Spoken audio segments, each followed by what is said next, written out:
یہ قرآن ایک بابرکت کتاب ہے جسے ہم نے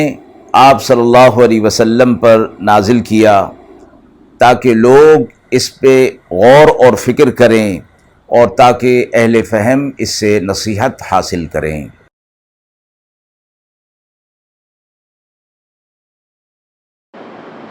بسم اللہ الرحمن الرحیم۔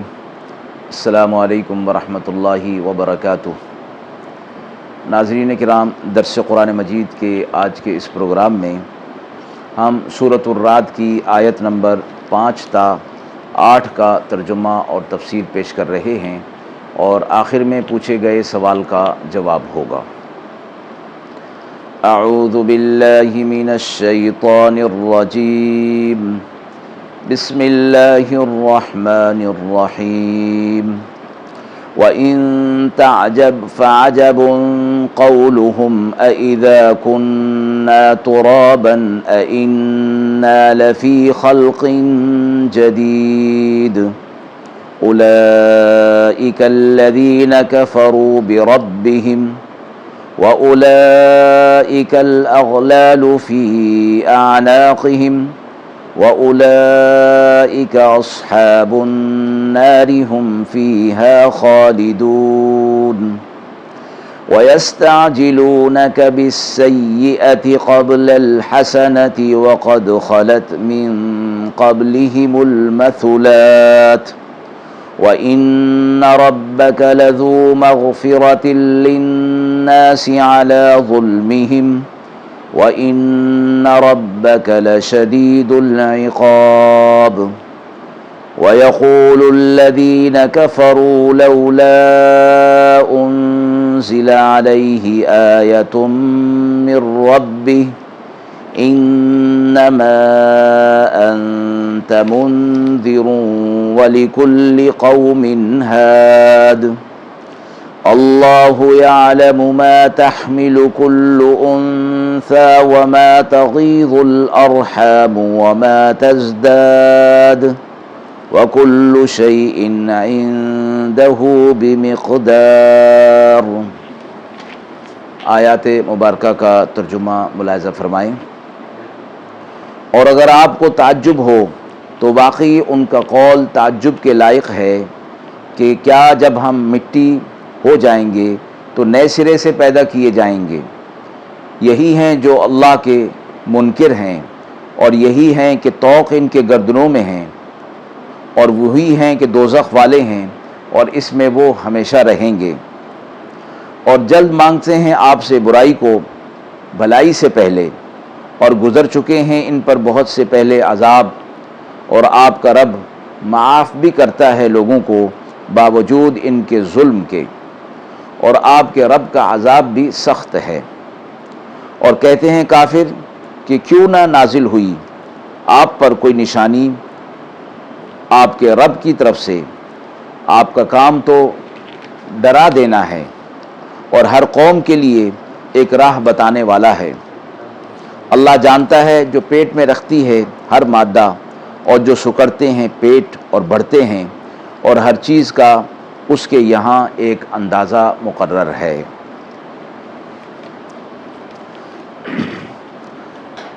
مذکورہ آیات کے اندر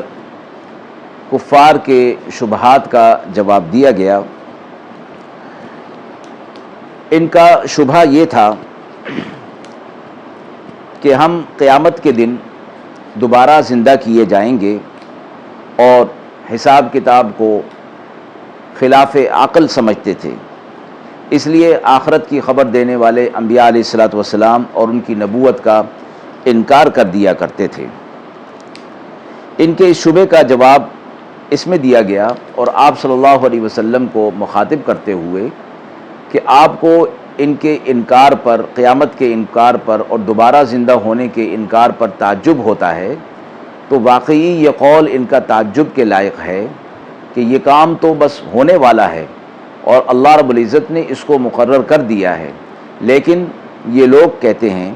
کہ ہم دوبارہ کیسے زندہ کیے جائیں گے۔ تو یہ آپ صلی اللہ علیہ وسلم کی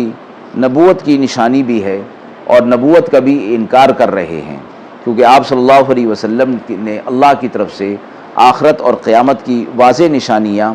بتا دی ہیں۔ اس سے زیادہ تعجب کی بات یہ ہے کہ وہ کہتے ہیں کہ کیا ایسا ہو سکتا ہے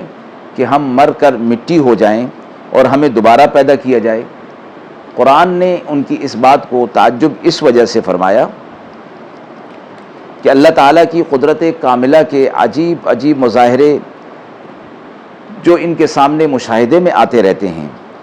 اور یہ ایسی چیزیں ہیں کہ جو قادر مطلق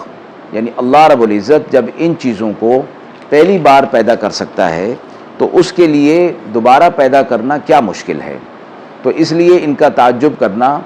اس حوالے سے ہے کہ اس پر یہ تعجب کرتے ہیں جبکہ اللہ رب العزت نے ان پر واضح کر دیا ہے، اور یہ لوگ یہ بھی کہتے ہیں کہ تمام کائنات کی چیزوں کو اللہ رب العزت نے پیدا کیا ہے، تو جب پہلی مرتبہ پیدا کر لیا تو دوبارہ پیدا کرنا اللہ کے لیے کیا مشکل ہے اور اس کے لیے کیسے محال ہو سکتا ہے۔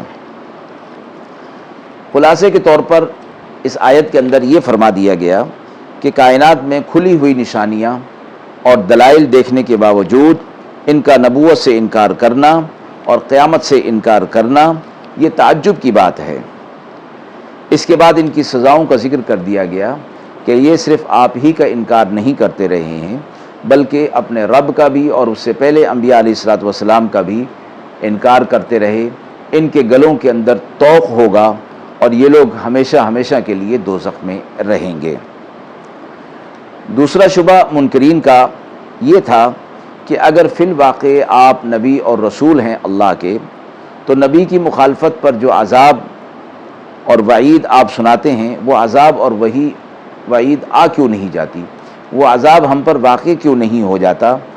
اس بات کا جواب، اس شبہ کا جواب اگلی آیت کے اندر دیا گیا کہ یہ لوگ آپ سے اس وقت عافیت ہے اور اس عافیت سے پہلے وہ آپ صلی اللہ علیہ وسلم سے اس عذاب کا مطالبہ کر رہے ہیں جس کا ان سے وعدہ کیا گیا ہے، جس سے یہ لوگ یہ سمجھ رہے ہیں کہ اگر ہم مخالفت کرتے ہیں تو عذاب فوری آنا چاہیے، اور عذاب فوری نہیں آ رہا تو اس کا مطلب یہ ہے کہ عذاب آنے میں کوئی حقیقت نہیں، عذاب کی کوئی حقیقت نہیں، اس لیے ان کی جرت جو ہے وہ بڑھ جاتی تھی۔ تو فرمایا گیا کہ پچھلے کفار کے حالات اور واقعات کو نظر میں رکھا جائے تو معلوم ہوگا کہ اللہ رب العزت نے ان پر عذابات نازل کیے تھے، اور وہ عذابات ایسے تھے کہ جو انسان کو دوسرے انسانوں کے سامنے رسوا کر دیا کرتے تھے اور دوسروں کے لیے عبرت کا باعث بن جایا کرتے تھے۔ پھر فرمایا کہ یہ بات ہے کہ آپ کا رب لوگوں کے گناہوں اور نافرمانیوں کے باوجود مغفرت والا اور رحمت والا ہے، اس لیے فوری طور پر عذاب ان پر نازل نہیں کرتا بلکہ ان کو مہلت دیتا رہتا ہے کہ وہ اس مہلت سے فائدہ اٹھا کر اللہ رب العزت کا انکار اور حق کی مخالفت کو چھوڑ دیں تو اللہ ان کے گناہوں کو معاف کر دے گا۔ لیکن جب اس مہلت سے فائدہ نہیں اٹھاتے اور یہ مہلت طویل بھی ہو سکتی ہے تو پھر اللہ رب العزت کی طرف سے جو وعدہ ہوتا ہے وہ پھر پورا ہوتا ہے۔ اللہ کے غفور اور رحیم ہونے سے کوئی اس غلط فہمی میں نہ پڑے کہ ہم پر عذاب آ ہی نہیں سکتا اور ہم جو چاہیں دنیا کے اندر کرتے رہیں۔ اللہ کی پکڑ بہرحال پکڑ ہے، اس کی حکمت اور مصلحت ہوگی تو اس دنیا کے اندر اللہ کی پکڑ آ جائے گی، ورنہ آخرت کی پکڑ تو یقینی ہے۔ تیسرا شبہ ان کفار کا یہ تھا کہ اگرچہ رسول اللہ صلی اللہ علیہ وسلم کے بہت سے معجزات ہیں، لیکن جن خاص قسم کے معجزات کا ہم مطالبہ کر رہے ہیں وہ کیوں ظاہر نہیں ہوتے؟ اس شبہ کا جواب اگلی تیسری آیت کے اندر دے دیا گیا کہ کفار آپ پر یہ اعتراض کرتے ہیں کہ ہمارا مطالبہ کردہ معجزہ کیوں نہیں نازل ہوا اور کیوں نہیں ظاہر ہوا؟ تو فرمایا گیا کہ آپ ان کو کہہ دیجئے کہ معجزے کا ظاہر کرنا پیغمبر اور نبی کے اختیار میں نہیں ہوتا، بلکہ اللہ رب العزت اپنی حکمت سے جس معجزے کو جس وقت چاہتے ہیں ظاہر فرما دیتے ہیں، وہ کسی کی خواہش اور مطالبے کا پابند نہیں ہے۔ آپ صلی اللہ علیہ وسلم کی حیثیت بیان فرمائی گئی کہ انما انت منذر، آپ تو انہیں اللہ کے عذابات سے مخالفت کی صورت میں ڈرانے والے ہیں۔ معجزہ ظاہر کرنا آپ صلی اللہ علیہ وسلم کا کام نہیں ہے۔ وَلِكُلِّ قَوْمٍ ہاد، جس طرح کہ آپ ان کی طرف ہدایت لے کر آئے ہیں اور ہادی بن کر آئے ہیں، اس لیے گزشتہ اقوام میں بھی بہت سے اللہ رب العزت نے ہادی اور ہدایت دینے والے بنا کر بھیجے تھے تاکہ وہ اللہ کے عذابات سے ڈرائیں۔ معجزات کا ظاہر کرنا نہ ان کے اختیار میں تھا نہ آپ کے اختیار میں ہے۔ توحید کی اور شبہات کی یہ نشانیاں بیان کرنے کے بعد پھر دوبارہ توحید کی آخری نشانی، آخری آیت کے اندر یہ نشانی بیان کی گئی کہ اللہ رب العزت کو سب خبر رہتی ہے کہ کس عورت کے حمل میں لڑکا ہے یا لڑکی ہے، کس شکل کا ہے، نیک ہے یا بد ہے، اور جو ان رحموں کے اندر کمی پیشی ہوتی رہتی ہے اللہ رب العزت اس کو بھی جانتا ہے۔ اور اس کمی پیشی سے مراد یہ ہے کہ کوئی بچہ کامل ہے یا ناقص ہے، یہ جلد پیدا ہوگا یا بدیر پیدا ہوگا، زندہ پیدا ہوگا، مردہ پیدا ہوگا وغیرہ۔